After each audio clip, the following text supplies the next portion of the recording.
ಬೆಳಗಾವಿಯ ಚಿಕ್ಕೋಡಿಯಲ್ಲಿ ಜೀವಜಲಕ್ಕೆ ಹಾಹಾಕಾರ. ರಾಜ್ಯದಲ್ಲಿ ಬೇಸಿಗೆ ಆರಂಭಕ್ಕೂ ಮುನ್ನವೇ ಕುಡಿಯುವ ನೀರಿಗೆ ಹಾಹಾಕಾರ ಎದುರಾಗಿದೆ.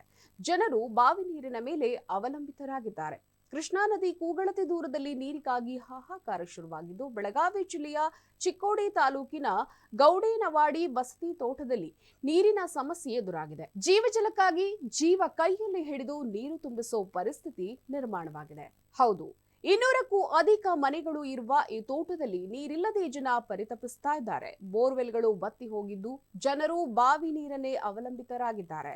ಆದ್ರೆ ಬಾವಿಯಿಂದ ನೀರು ತೆಗೆಯಬೇಕು ಅಂದ್ರೆ ಜನರು ತಮ್ಮ ಜೀವವನ್ನೇ ಮುಡಿಪಿಡಬೇಕು.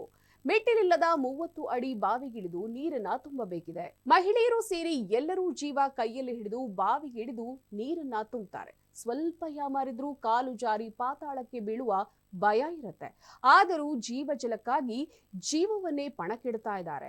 ಬಾವಿಯ ನೀರು ಕಲುಷಿತವಾದ್ರೂ ಗಲೀಜಾಗಿದ್ರು ಅನಿವಾರ್ಯತೆ ಎಂಬಂತೆ ಅದೇ ನೀರನ್ನ ಕುಡಿದು ಜನ ಬದುಕ್ತಾ ಇದ್ದಾರೆ. ಹೀಗೆ ಬಾವಿಯಿಂದ ನೀರು ತುಂಬಿ 2 ಕಿಲೋಮೀಟರ್ ದೂರವ ನಡೆದುಕೊಂಡು ಬಂದು ಮನೆ ಕೂಡ ಸೇರ್ಬೇಕಿದೆ. ಕೆಲಸ ಕಾರ್ಯ ಬಿಟ್ಟು ನಿತ್ಯ ನೀರು ತುಂಬುವುದೇ ಇವರ ಕೆಲಸವಾಗಿದೆ. ಸಾಕಷ್ಟು ಬಾರಿ ಸ್ಥಳೀಯ ಶಾಸಕ ಗಣೇಶ್ ಹುಕ್ಕೇರಿಗೆ ಮನವಿಯನ್ನ ಮಾಡಿದ್ರು ಯಾವುದೇ ಪ್ರಯೋಜನ ಕಂಡಿಲ್ಲ. ಇವರಿಗೂ ಸ್ಪಂದಿಸಿದ ಶಾಸಕರು, ಅಧಿಕಾರಿಗಳ ವಿರುದ್ಧ ಜನರು ತಮ್ಮ ಆಕ್ರೋಶವನ್ನ ಹೊರ ಹಾಕಿದ್ದಾರೆ. ಇನ್ನು ಬಿಸಿಲನಗರಿ ರಾಯಚೂರಿನಲ್ಲಿ ಈ ಬಾರಿ ನೀರಿಗೆ ಹಾಹಾಕಾರ ಶುರುವಾಗುವ ಲಕ್ಷಣಗಳು ಕಾಣ್ತಾ ಇದೆ. ಬಿಸಿಲುಗಾಲ ಆರಂಭಕ್ಕೂ ಮುನ್ನವೇ ಜನ ನೀರಿಗಾಗಿ ಪರಿತಪಿಸ್ತಾ ಇದ್ದಾರೆ. ಬೇಸಿಗೆ ನೆತ್ತಿ ಸುಡ್ತಾ ಇದ್ರೆ ಬಾಯಾರಿಕೆ ಜನರನ್ನ ಕೊಲ್ಲೋ ಸ್ಥಿತಿ ನಿರ್ಮಾಣವಾಗ್ತಾ ಇದೆ.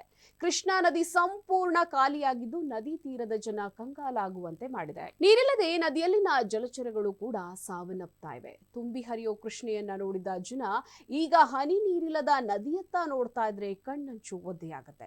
ಮನವಿ ಮಾಡಿದ್ರೂ ಸ್ಪಂದಿಸಿದ ಸ್ಥಳೀಯ ಅಧಿಕಾರಿಗಳು ಹಾಗೂ ಶಾಸಕರಿಗೆ ಗ್ರಾಮಸ್ಥರು ಇದೀಗ ಹಿಡಿಶಾಪವನ್ನ ಹಾಕ್ತಿದ್ದಾರೆ.